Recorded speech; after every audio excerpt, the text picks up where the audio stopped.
personas cuando llegan acá a hacer un proyecto llegan con una ilusión que a nosotros nos renueva el día porque vienen con una energía hermosa y es toda una tarea acompañar y seguir manteniendo esa energía de que estás haciendo o tu casa o querés renovar un negocio por una inversión para vos. Entonces, es algo muy positivo desde el inicio hacer un proyecto.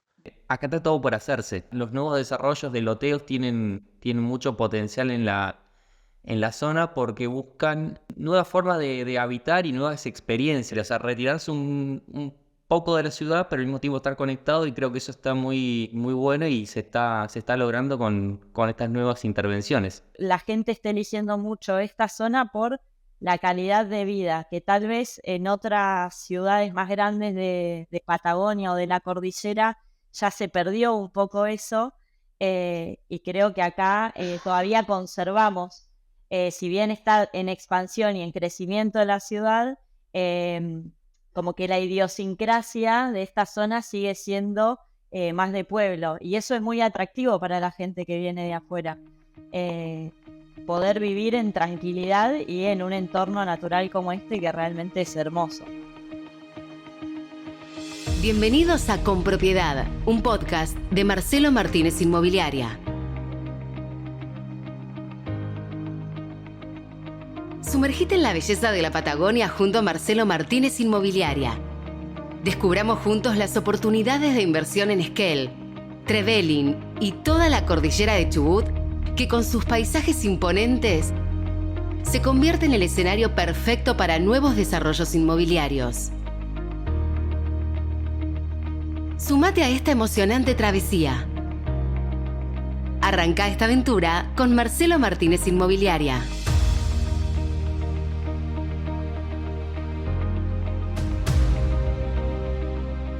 Bienvenidos a un nuevo capítulo de Con Propiedad, un podcast de Marcelo Martínez Inmobiliaria. Como siempre, me acompaña Martín Carrique. Hola Martín, ¿cómo estás? Hola Marilyn, ¿cómo estás? Bueno, hacía rato que no estábamos con un nuevo capítulo. Seguimos en la temática con arquitectos, ¿verdad? Exacto. Sí. Y hoy nos acompañan 3 arquitectos que la vienen rompiendo en Esquel y la zona. Ellos son Lucía, Marcos y Luis. Hola, ¿cómo están? Hola. ¿Cómo andan? Bueno, hola, ¿cómo están? Bien. Un placer estar acá con ustedes. Sí, Bueno, acá tenemos... qué lindo tenerlos.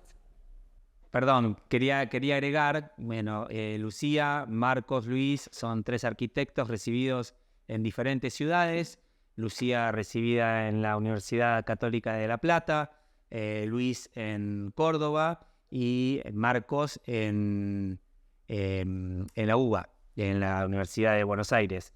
Y bueno, para hacer un poco el entre, si me permitís, Marilyn, estuvimos charlando el otro día y bueno, hay una anécdota de cómo se conocieron ellos, en principio Luis y Marcos, que después la sumaron a Lucía, que me gustaría que me cuenten. Bueno, sí, es una linda historia porque digamos que nos une la pasión por la arquitectura, porque la primera oportunidad de trabajar con Luis se dio para trabajar gratis. Entonces, ante una posibilidad en la que teníamos que trabajar ad honorem, yo busqué un colega que creía que podía trabajar sin necesidad de cobrar, solo por el amor a la arquitectura y por el amor a diseñar. Y bueno, fue ahí que se lo propuse a Lucho. Y bueno, él se subió al barco enseguida. Y bueno, hay una cosa que acá solemos decir que es que las relaciones se construyen. Entonces fue como el primer paso a que con los proyectos subsiguientes podemos ir encarando lo que hoy es el estudio, que en otras etapas también empezamos a trabajar. En principio yo hice unos trabajos con Lucía, Lucía hizo unos trabajos con Luis, hicimos trabajos los 3 juntos y lo fuimos como teniendo una dinámica de trabajo en equipo, pero físicamente en lugares independientes. Cada uno estaba en su estudio, pero hacíamos muchos trabajos en equipo. Bueno, y a eso por ahí va mi primer pregunta, que quería hacerle sobre cómo se complementan, ¿no? Porque una obra tiene un montón de etapas, el cliente necesita desde el inicio muchísimo asesoramiento, información de todo tipo. Entonces, ¿cómo ustedes como equipo se complementan para poder dar un servicio tan complejo y bueno, un servicio profesional, ¿no? Tal cual. Lo bueno de habernos asociado justamente es que tenemos los 3 distintos perfiles a la hora de abordar el trabajo. Cada uno se especializa un poco más en distintas etapas de lo que sería el proyecto y luego la obra, entonces nos complementamos muy bien. Particularmente, Marcos, por ejemplo, está más en la parte de proyecto y de dirección de obra. Yo después entro en la parte de proyecto y de interiorismo. Y Luis en proyecto también, pero en la parte más técnica. Todo lo que es estructura, todo lo que es cálculo, cómputos y demás. Buenísimo. Y específicamente por ahí, Lucía, para hablar de tu parte, del diseño, ¿no? Una parte tan importante que uno la ve al final de la obra, ¿no? Digamos, digo al final de la obra porque uno va al detalle del interior, de lo que uno ve, de cómo la casa o el negocio o el local se vuelve práctico, ¿no? En función del diseño, la estética. ¿Qué materiales se utilizan ahora? ¿Qué me puedes contar sobre materialidad y diseño, digamos? Sí, te divido en 2 la respuesta. La primera parte, un poco comentarte que obviamente que siempre nos vienen distintos tipos de proyectos. Cuando es una obra nueva, intentamos que el diseño interior esté concebido ya desde que se concibe el proyecto general. O sea, va muy entrelazado con lo que sería el macro. Intentamos de que esto sea así para que la imagen final y el producto final sea realmente bien al detalle y ajustado a la necesidad del cliente. Obviamente que también existen proyectos de reforma, proyectos comerciales, con construcciones que ya son existentes. Y bueno, ahí sí se busca esto, combinar lo que ya está construido con lo que se puede proponer nuevo y con las distintas opciones funcionales de materiales y demás. Y ahí conecto con la segunda parte de la respuesta, que en cuanto a lo que es materiales, en general, bueno, para lo que es interiorismo cada vez hay más opciones, es un universo de materiales. Se están usando mucho revestimientos tipo WPC, de PVC, laminados, enchapados, ranurados, bueno, MDF, madera, que son los clásicos, metales. La variedad es enorme, digamos, realmente es como para tener una charla aparte de materiales y de qué se puede usar para cada cosa, ¿no? Pero bueno, transmitir un poco que las opciones cada vez son más y eso muchas veces cuesta a la hora de elegir, por eso también uno como diseñador y como profesional interpreta un poco en las conversaciones con el cliente los gustos, las necesidades y demás, y hace un filtro de toda la información que hay dando vuelta, de todos los materiales que hay dando vuelta, de todos los estilos que hay dando vuelta, y uno hace una síntesis para entregarle al cliente y empezar a trabajar sobre las propuestas. Me quería meter un poco en este tema porque en la otra charla que tuvimos, que bueno, que no está grabada, hablando con los tres, hablando con Marcos, o con Luis y con Lucía, y hablando un poco del estudio, de cómo ustedes transformaron ese lugar y ese estudio, Marcos dijo en un momento, claro, vendemos diseño. Entonces, atado a esa frase, me gustaría que amplíen un poquito más de cómo arranca un proyecto, cómo es el proyecto desde que, en líneas generales, ¿no? Desde que inicia, que ustedes piensan, desde la estructura hasta las luces y las cortinas finales. Bien. ¿Verdad? Sí, así es. Bueno, nosotros en realidad siempre las reuniones son dinámicas con los clientes. se consensúa y como planteaba Lucía recién, el servicio que ofrecemos es un servicio integral en el cual abarcamos todos los aspectos del proyecto ya sea, por ejemplo, en una vivienda, desde el terreno, desde cómo está implantado el terreno y luego las necesidades del cliente y así vamos sucesivamente con todos los pasos que ya son más una etapa primero de anteproyecto en la cual trabajamos con el cliente, como decía recién Lucía, en base a todos los requerimientos y las cuestiones espaciales, materiales, y ahí hacemos una primera etapa. Y segundo, va la segunda etapa, que es la etapa ejecutiva, que es donde se desarrolla ya el proyecto. Yo también puedo agregar que es muy importante a la hora de tratar con un cliente, primero interpretar las necesidades. Por eso, una cosa que surgía el otro día, que cuando nos decían cuál es el momento ideal para ir a ver un arquitecto, es antes de tener el terreno. Porque nosotros con nuestra visión y nuestro asesoramiento técnico le podemos ayudar a decidir cuál es el mejor terreno, cuál es la mejor zona, ya sea para una vivienda unifamiliar, para un emprendimiento turístico, para una inversión comercial.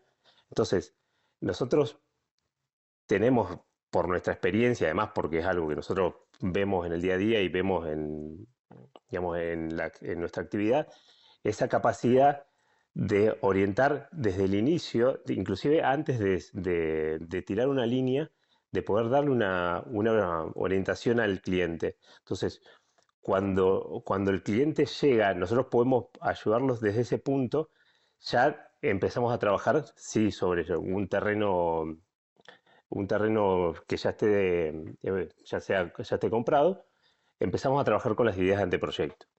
Y ahí sí empieza este ida y vuelta fluido que hablaba Lucho con el cliente y con las propuestas de diseño.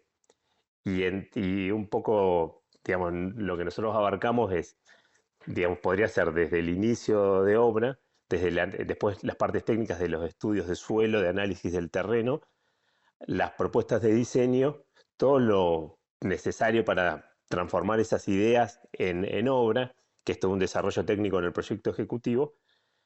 Pero nosotros, como bien decía Lucián, como cuando arrancamos un proyecto desde cero, integramos también todo el diseño interior al proyecto, hay un montón de decisiones que la gente siempre se encuentra en obra viendo cómo cuelgo las cortinas, dónde va el televisor, que con nosotros, con nuestra forma y nuestra dinámica proyectual, la vamos viendo desde un inicio y permite que la persona antes de empezar a construir tenga una visión 100% completa de su casa y así, nada, genere toda la ansiedad que te genera ver algo casi construido en una situación virtual casi.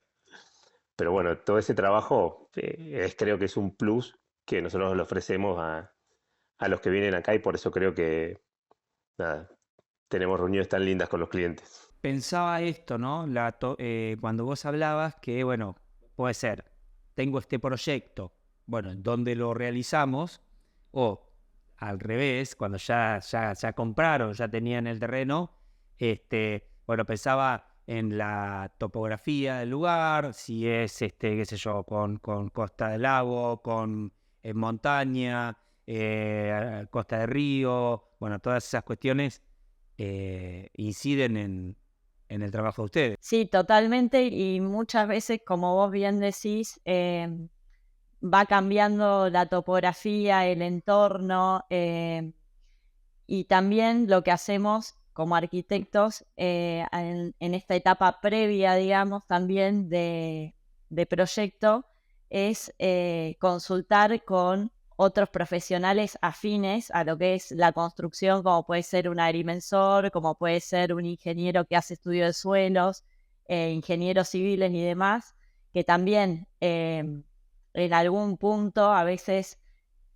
no, en general siempre tienen injerencia también en la parte del proyecto, no de diseño, sino de todo lo que es el análisis previo del terreno. que nos brinda a nosotros un montón de información para poder decidir desde dónde se va a implantar, cómo está compuesto ese suelo, dónde se va a fundar la construcción. Bueno, mucha data que a nosotros nos sirve también a la hora de diseñar. Los materiales, construcción, Eso tal vez. tipo de construcción, seco, tradicional, Es ventanales. que, digamos, sumando un poco a lo que dice Lucía, los análisis de suelo te entregan la resistencia del suelo y a veces uno toma decisiones sobre la tipología constructiva, si va a ser seco o húmedo, dependiendo de la capacidad portante de lo que resiste el suelo, para usar un término más llano. Eh, entonces, sí, todos estos análisis previos ayudan al diseño posterior y tienen una incidencia bastante importante.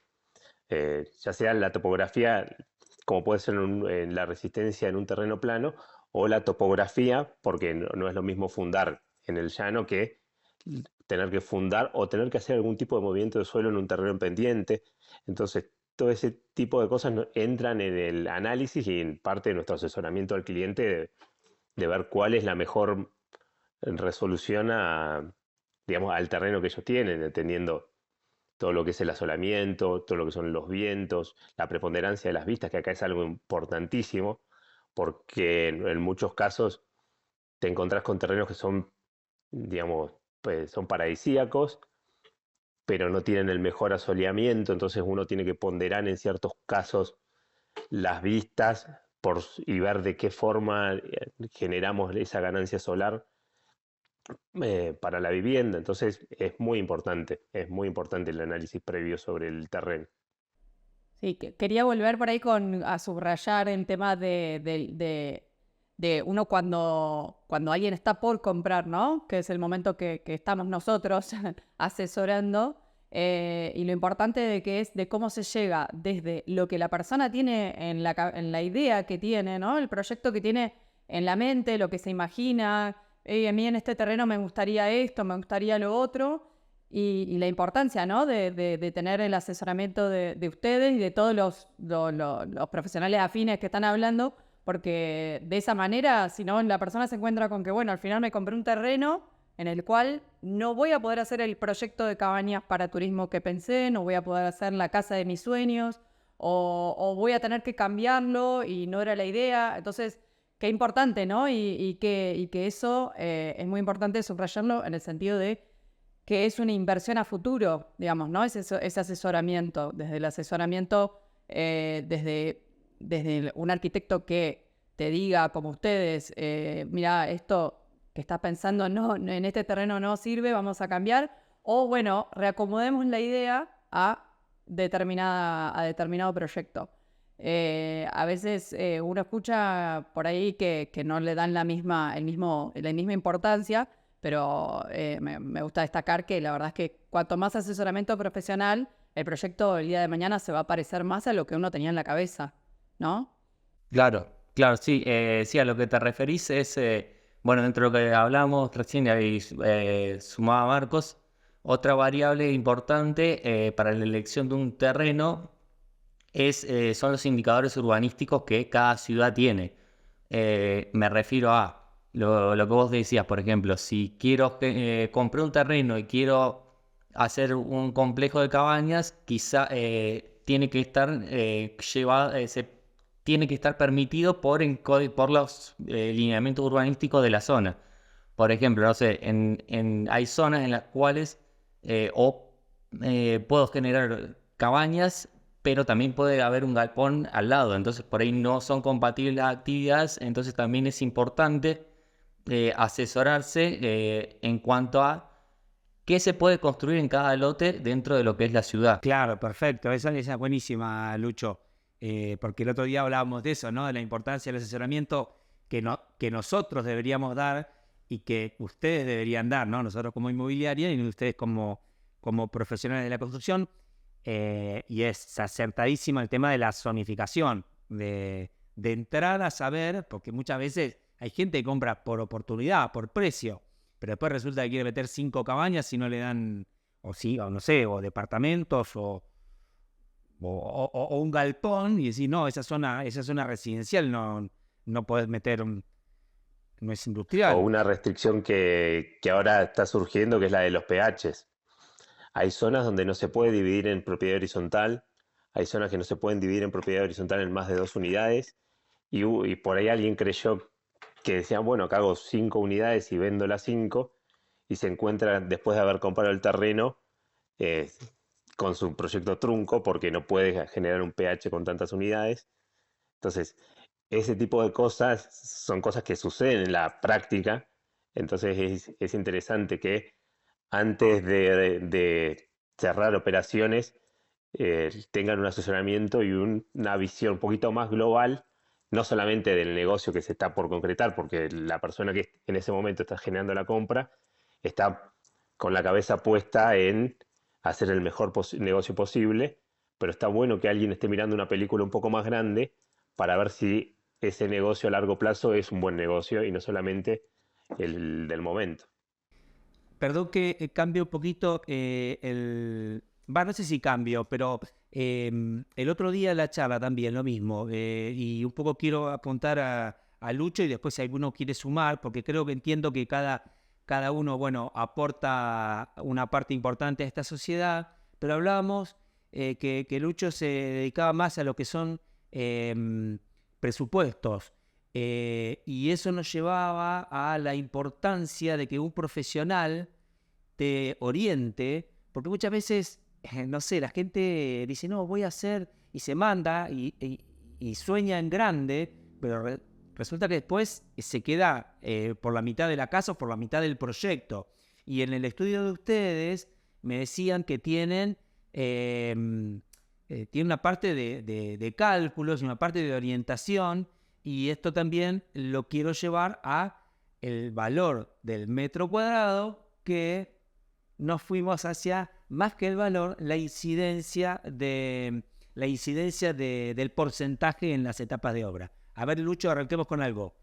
Bien, sí, bueno, en realidad como en toda, como hablamos con los chicos primero, en un momento está la parte en la cual hay que empezar a ponerle números a los sueños, ¿no? A la idea de el proyecto que empezamos a generar va a tener un costo. Entonces, muchas veces llega el momento en el cual hay que empezar a ver cuántos metros cuadrados o cuánto va a costar el proyecto que estamos diseñando para llegar a un fin, ¿no? Entonces, también va a depender mucho en este momento de lo que hablamos al principio, del tema del terreno, de de cuál es la incidencia que tiene el terreno o cuál es la capacidad que tiene el terreno para poder elegir el sistema constructivo y si hay que hacer algún trabajo previo. Entonces llega un momento en el cual nosotros le ponemos un número, generamos un cómputo de materiales y planteamos que a partir de ese cómputo de materiales sale un porcentaje que es el de los materiales y el otro es el de la mano de obra. Entonces, con eso nosotros llegamos a un valor por metro cuadrado que va a depender de cada obra. O sea, no, si bien existen valores genéricos que se van cambiando históricamente, nosotros por cada obra que hacemos hay un valor estimado.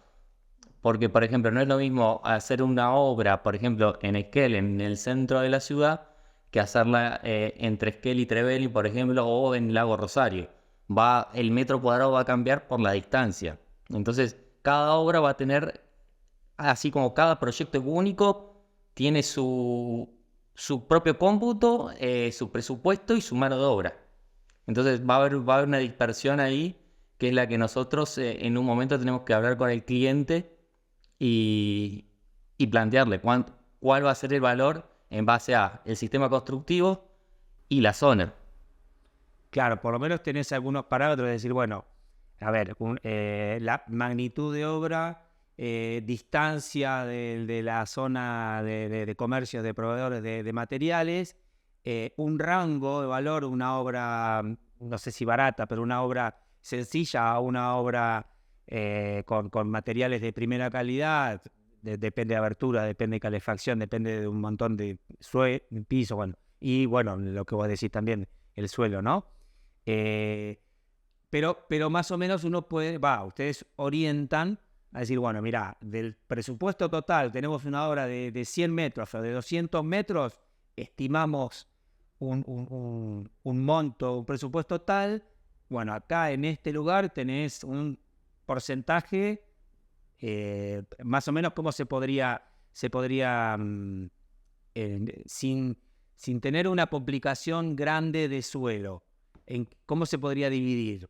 ¿Tenés un número para poder tirar? Bueno, nosotros sabemos cuánto es, o tenemos referencia de cada obra acá en Esquel, pero nosotros podríamos decir que irnos lejos de Esquel tiene un sobrecosto desde un 15, un 20%.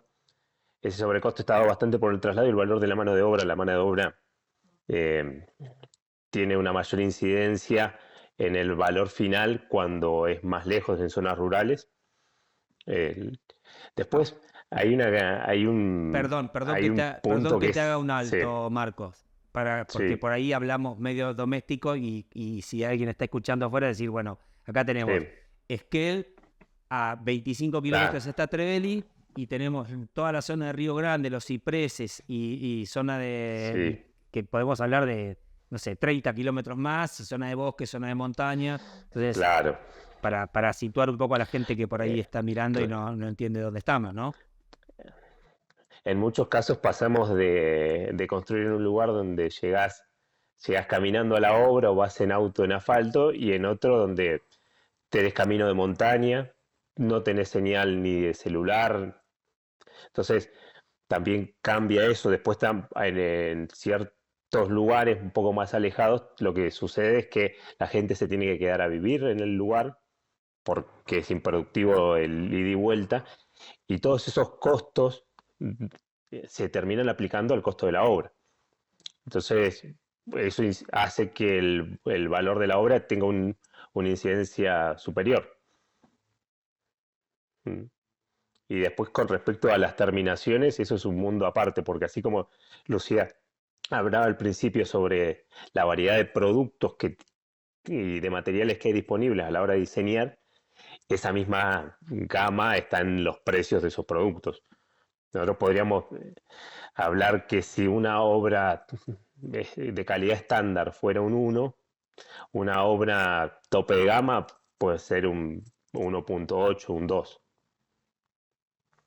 Es decir, un 100% más en selección de calidad de materiales, porque digamos, a un material de mayor calidad viene asociado a una mano de obra más calificada y viene asociado a una mano de obra de un costo mayor.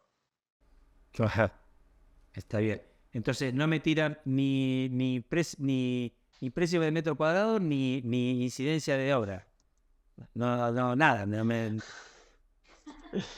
Precio de metro cuadrado, esto No, queda colgado en internet, nosotros vamos a quedar pegados. Ese, no, ese, eso ese, no. ese es mi miedo, Martín, pues si yo te digo sale 10, después tengo No.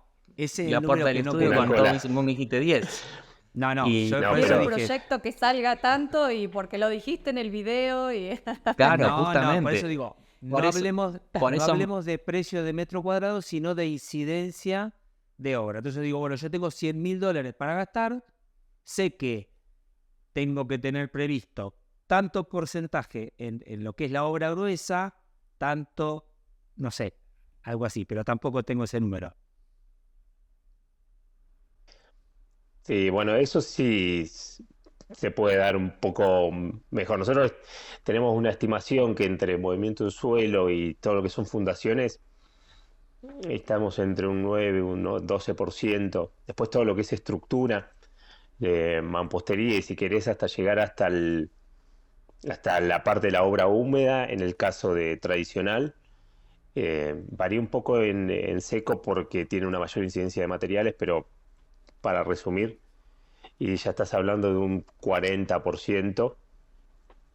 Una obra ya techada es una obra que que está en un 60 entre el 60 y 70% de la obra, porque cuando uno llega al techo ya empiezan a aparecer varias instalaciones que se empiezan a realizar.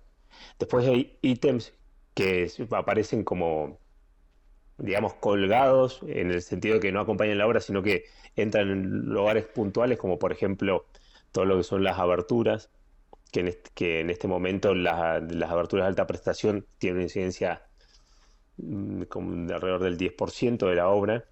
La calefacción también, la calefacción como ítem independiente está entre un 6 y un 7% del costo de la obra.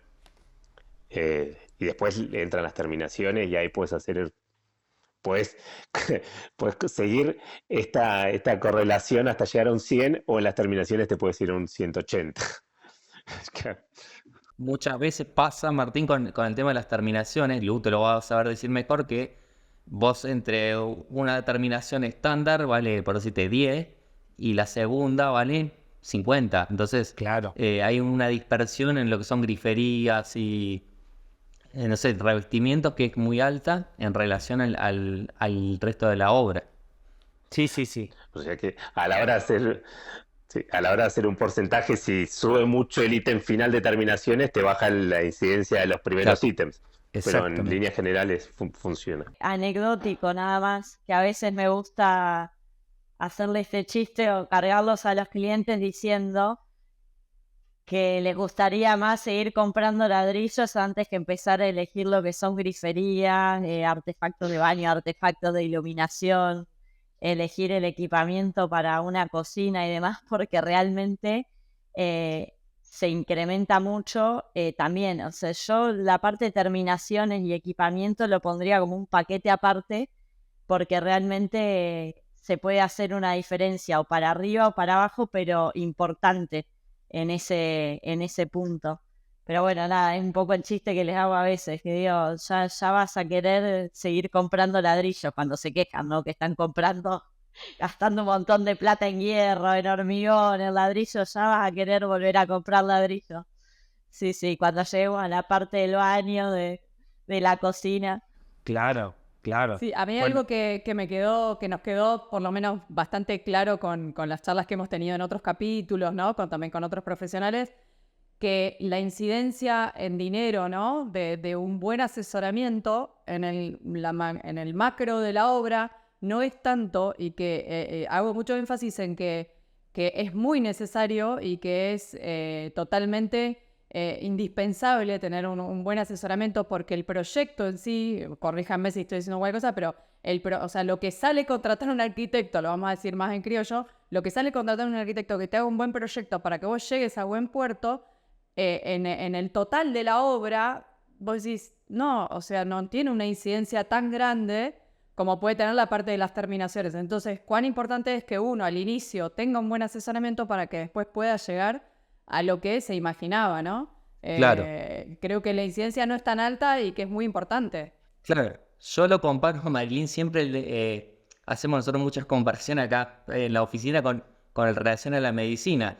Es como si vos un día te sentís mal y vas a la farmacia, te automedicás hasta que de repente no das más y vas al médico. Bueno, ya toda esa plata la gastaste. Te vas al Exacto, médico, el claro. médico te da un medicamento y te dice, bueno, tomalo cada 8 horas y a los 2 días ya estás bien, pero gastaste un montón de plata en automedicarte que no te sirvió. Entonces, no sé, nosotros lo vemos muchas veces como ese punto. No es que nosotros brindamos un asesoramiento, un trabajo profesional, no somos muchas veces nos ven como un costo más de la obra y y no como y parte nos de la vienen a obra. buscar cuando ya hicieron tomaron decisiones antes de asesorarse. Pero Claro, bueno, claro, claro. nosotros, no sé, yo Y por lo menos consulto al médico siempre que me siento mal y no me ha ido mal hasta ahora. Así que, cambiándole de tema así rotundamente, nos contaron algo de un concurso, puede ser, que están Sí. Sí, postulados en un concurso en la revista La Nación. no, por suerte nos seleccionaron una casa que hicimos nosotros y la publicaron en el suplemento más de arquitectura de Clarín, en una selección de 10 casas de menos de 120 metros cuadrados. Seleccionaron un proyecto, una obra construida que tenemos acá en la oficina y salió publicada, lo cual a nosotros nos da mucha alegría porque un poco, si bien es un mimo más al ego profesional, porque es una publicación de arquitectos para arquitectos, nos valida un poco de la forma en que trabajamos y cómo encaramos los proyectos y cómo diseñamos, va por buen camino. Entonces, nada, es un incentivo más para seguir trabajando de la misma manera, pero no deja de ser lindo ver un proyecto, una idea que uno tuvo en algún momento, que uno trabajó para construirla, verla impresa en papel, en una publicación, en una selección de un editor de arquitectura. Y nada, nos dio mucha alegría acá a la oficina que cuando nos enteramos de esta noticia. Qué mejor que mostrarlo en los proyectos, ¿no? Acá tienen grandes proyectos, hicieron desde locales, viviendas, urbanas, rurales. La verdad que... Y volviendo un poquito a todo lo que veníamos hablando de la obra en sí, a ver si por ahí sintéticamente nos pueden puntuar los 3 errores más comunes y las 3 cosas que no pueden faltar. Yo diría que el más común es no contratar a un arquitecto, y sucede. No, por ahí la parte del asesoramiento suele ser una falla importante. Otra que a veces, esta me parece que es personal, o sea que para mí es la comunicación. Es importante que cuando se presentan y que vienen a contarnos un proyecto, que suelten todas sus expectativas, todas las cosas las malas experiencias que tuvieron, porque eso ayuda un poco a que de este lado podamos lograr la empatía con sus necesidades. Esa es una cosa que a mí siempre me intento decirle a los clientes de no se queden con nada, suelten todo, Casi que una a sesión de nosotros toda la terapia. información nos sirve. Y no podemos colgar ese título porque es usurpación, pero algo de eso hay acá. Claro. Todos Claro. tenemos en nuestras profesiones, creo que un poco de eso. ¿Cómo, Lu? Yo creo que otra cosa que no puede faltar, tanto de parte nuestra como de parte del cliente, que muchas veces está en nuestra mano mostrarlo, es una cuota de realidad, digamos. Muchas veces hay mucha gente que tiene un presupuesto ilimitado, pero en el general uno tiene determinada cantidad de dinero, entonces, bueno, ser un poco realista con cuáles son las posibilidades con este dinero que yo tengo. Yo creo que eso tampoco puede fallar a la hora de asesorar nosotros cuando empezamos a charlar con el cliente. Y también esto, si el cliente no es realista con lo que está planteando, bueno, tratar de darle esa cuota de realidad antes de empezar el trabajo para que no empiece a haber malos entendidos luego de que se comience a proyectar, ¿no? Yo creo que eso es algo también, como una cuota de realidad, es algo que no puede faltar, ni en nosotros ni en el otro. ¿Qué podría ser? ¿Qué no podría faltar? La complicidad, que es algo de lo que dijo Marcos también, pero la complicidad que tiene que haber entre todas las partes que actúan en la obra es fundamental. Que es algo que por ahí Marcos lo dice mucho, es el éxito de nuestro trabajo depende de la mano de obra, muchas veces, en el 99% de los casos. Esa es otro que puede faltar, es la buena selección de un constructor, que es algo que ayuda a que nuestro trabajo tenga un plus, porque nosotros podemos realizar un excelente proyecto o muy buen proyecto, pero la mano de obra siempre es un tema que tiene que ser calificada y bueno, como siempre decimos, planteamos en un primer momento, es el asesoramiento, parte de nuestro asesoramiento también está ahí, muchas veces en poder seleccionar bien la mano de obra y ir avanzando a partir de eso. Perfecto. Y ahora vamos por la positiva.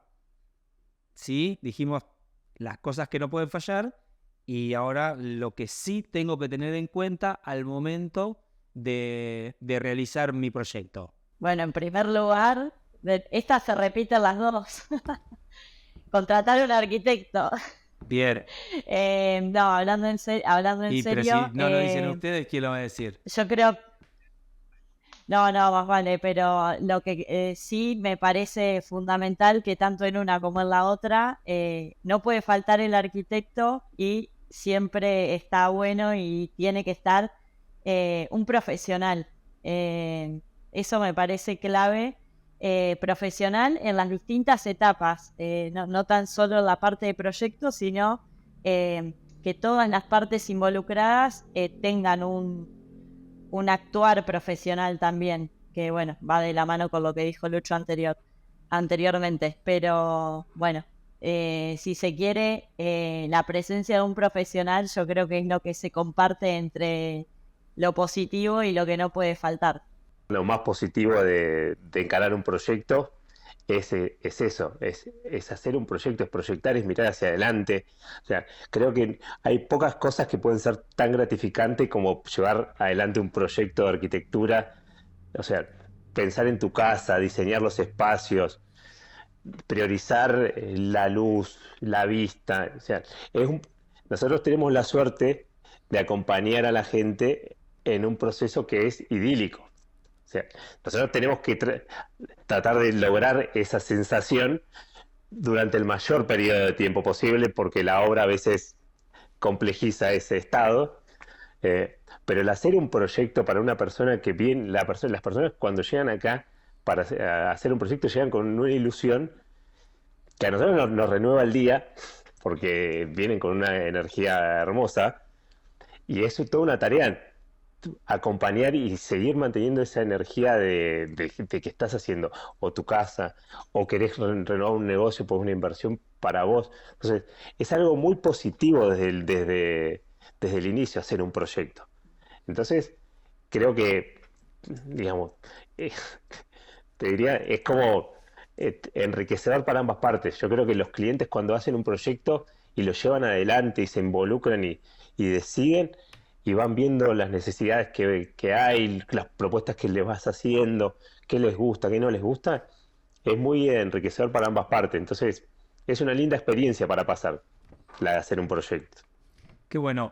Chicos, quería entrarme un poco en el tema Esquel, la zona, Esquel, Trevelin, y charlar un poquitito con respecto, bueno, con respecto a las inversiones que hay en la zona, a los nuevos desarrollos. Tenemos tulipanes, viñedos, campos de azafrán, frambuesas, hoteles nuevos, nuevos desarrollos de loteos. ¿Cómo ven ustedes Esquel y Trevelin y toda la zona? Yo diría que muy positivo porque, a ver, voy a hacer una frase que cuando terminé de estudiar y decidí volverme, fue, acá está todo por hacerse. O sea, siempre se puede ir haciendo, ir proyectando nuevas cosas y está todo por hacerse. Entonces, la verdad que yo lo veo muy positivo. Por ahí en un principio, yo me volví en el año 2014 a Esquel. Lo veo como muy estancado y con pequeñas urbanizaciones, si se quiere, como satélites y bastante poco aceptadas. Y hoy en día creo que los nuevos desarrollos de loteos tienen mucho potencial en la zona porque buscan nuevas formas de habitar y nuevas experiencias, o sea, en relación a seguir viviendo en la ciudad, pero al mismo tiempo con un poco de paisaje rural, si se quiere, quiero usar un concepto, pero no sé si es válido, semi-urbano, si se quiere, o sea, retirarse un poco de la ciudad, pero al mismo tiempo estar conectado, y creo que eso está muy, muy bueno y se está logrando con estas nuevas intervenciones. Sí, un poco se aprovecha esa sensación de que nosotros todavía estamos en un área donde hay posibilidades de tener terreno de buenas dimensiones, en contacto con la naturaleza, con vistas de ríos, con vistas de lagos. Entonces, hay gente que está viniendo a invertir, gente que viene de otros lados, aprovechando que nosotros todavía tenemos esa disponibilidad, porque en otros lugares, por sus, digamos, el crecimiento previo que han tenido, se hace inaccesible. Y bueno, nosotros sabemos los paisajes que tenemos y otra gente lo está descubriendo ahora y está viendo que es posible venir acá y hacer inversiones de, pues, ya sea turísticas o de producción, como vos decías, de los azafranes o los tulipanes, o para casas de descanso. Eso también se ve bastante que están en esta extensión que nosotros hablamos de Lago Rosario, los cipreses, Río Grande, el, lo que es Carao, los nuevos loteos que se están armando en la entrada de Esquel, que todo eso atrae a un público que está buscando esa conexión con la naturaleza y un poco como decía Luis, una situación más urbana que 15 minutos estás en un aeropuerto, que tenés, o ahora sí tenés conexión para hacer videollamadas, home office. Entonces, son algunos de los puntos que nos están ayudando a atraccionar a un público que por ahí antes no veía Esquel como un lugar para invertir y para tener su casa de descanso o para hacer otro tipo de inversiones. Quería destacar, sumándome a lo que venían hablando los chicos, del tema de que todavía esta zona tiene precios relativos accesibles, precios muy buenos para los inversores y bueno, tenemos, como dice, el aeropuerto, tenemos un centro de esquí, es un centro de esquí muy importante, entonces la verdad es que tenemos todo por hacer, como decía Lucho, tenemos todo para hacerlo, tenemos todo, solo falta traccionarlo y creo que está sucediendo, o sea, está sucediendo, no es que es algo que es solo un deseo, ¿no? Está realmente sucediendo. Yo para acotar un poco a lo que decís vos, Marilyn, y lo que dijeron los chicos, no tan solo es el potencial turístico que tiene la Esquel, Trevelin y toda la zona de esta región, sino que también yo creo que la gente es esto, uno ve que puede tener un estilo de vida en esta zona en el que te permite esto, decir, criar a tus hijos en un entorno de naturaleza, en un lugar tranquilo, seguro, que tenés a 15 minutos un centro de esquí, a 15 minutos un aeropuerto que te tomas un avión y estás en 2 horas en Buenos Aires. Toda la oferta deportiva además que tiene esta zona, que es muchísima. Pero yo creo que es eso también. La gente está eligiendo mucho esta zona por la calidad de vida, que tal vez en otras ciudades más grandes de Patagonia o de la cordillera ya se perdió un poco eso, y creo que acá todavía conservamos, si bien está en expansión y en crecimiento de la ciudad, como que la idiosincrasia de esta zona sigue siendo más de pueblo, y eso es muy atractivo para la gente que viene de afuera. Poder vivir en tranquilidad y en un entorno natural como este que realmente es hermoso. Deberíamos acompañar ese crecimiento para no perder eso que todo lo que vos mencionás, se debería acompañar con un proyecto, ¿no? de ciudad, proyecto de crecimiento, de urbanización ¿no? Debería ir todo de la mano. Es que el planeamiento urbano es indispensable, indispensable. Nosotros abogamos por eso y entendemos que la visión tiene que ser macro, es que él tiene que trabajar en su código de planeamiento urbano y en su plan directriz de hacia dónde quiere ir y cómo se tiene que manejar el crecimiento del ejido urbano. Sucede lo mismo en Esquel, Trevelin, pero Esquel, como es un poco más grande, tiene otras complejidades. Pero sí es importante la planificación de los nuevos loteos, la aparición de profesionales en los diseños de los nuevos loteos, porque cambia mucho la ciudad que se genera cuando en el desarrollo urbanístico hay una búsqueda más allá de solamente la multiplicidad de lotes, y entregan algo, un plus a la ciudad en términos de, en algunos casos, tamaños y vistas de los lotes, en otros casos de dónde se aprovechan los espacios públicos que tienen que ceder. Entonces ahí hace falta un poco de que el control sea efectivo y que las aprobaciones de los proyectos sean, digamos, bien analizadas antes de que sucedan y que después nada, ya salgan los terrenos a la venta. Muy clara toda la charla, muy enriquecedora. Como siempre, nuestro objetivo es que la gente que no conoce la zona, que la gente que quiere invertir, que está pensando decir, bueno, en Patagonia, qué abanico de posibilidades tengo en la región, en Esquel y la cordillera. Entonces, bueno, la verdad es que estas charlas que elegimos nos gustan mucho y la verdad que estuvo buenísimo todo lo que nos dijeron. Así que, bueno, creo que ya estaríamos. Si quieren agregar algo, lo que quieran comentarnos. Primero, agradecerles a ustedes por habernos convocado también a esta charla que estuvo muy linda, muy interesante, y además ponderar lo que están haciendo, esta secuencia de podcast. Yo personalmente ya he escuchado los anteriores y me parece que está muy bueno esto que proponen, así que bueno, agradecerles. Bueno, muchas Bueno. gracias. Y está bueno porque en un punto es importante también mostrar desde otro punto de vista la visión real de las cosas que se pueden hacer acá, de cómo hacemos las cosas acá también. Es importante mostrar al público cómo puede ser todo un proceso de diseño, cómo puede ser toda digamos, la inversión que los van a llevar hacia su vivienda. Entonces, Y que no necesitan traer nada de afuera, que está todo acá. Claro. Están todos los profesionales, Eso te iba a está decir. todo.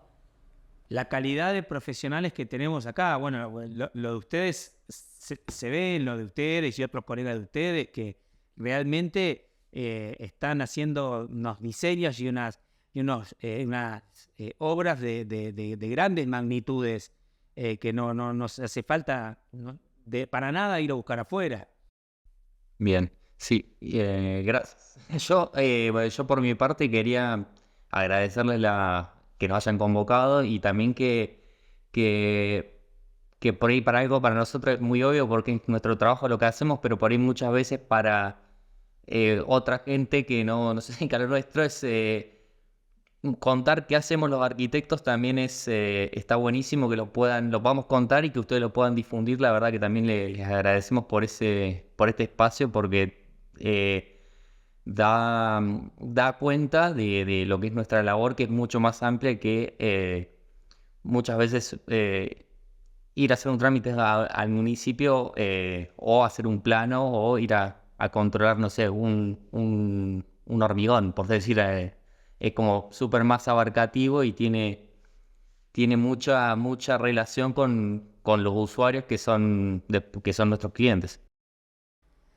La verdad que uno aprende muchísimo escuchándolos. Así que les agradecemos muchísimo desde acá, de Inmobiliaria Marcelo Martínez, y yo con esto voy terminando. Muchas gracias. Gracias, Marilyn. Cerrá vos. Gracias. Gracias a todos. Bueno, muchas gracias a ustedes. Gracias por la invitación. Gracias por ser parte de Compropiedad. Para más información, ingresá a martinezinmobiliaria.com.ar. Hasta la próxima.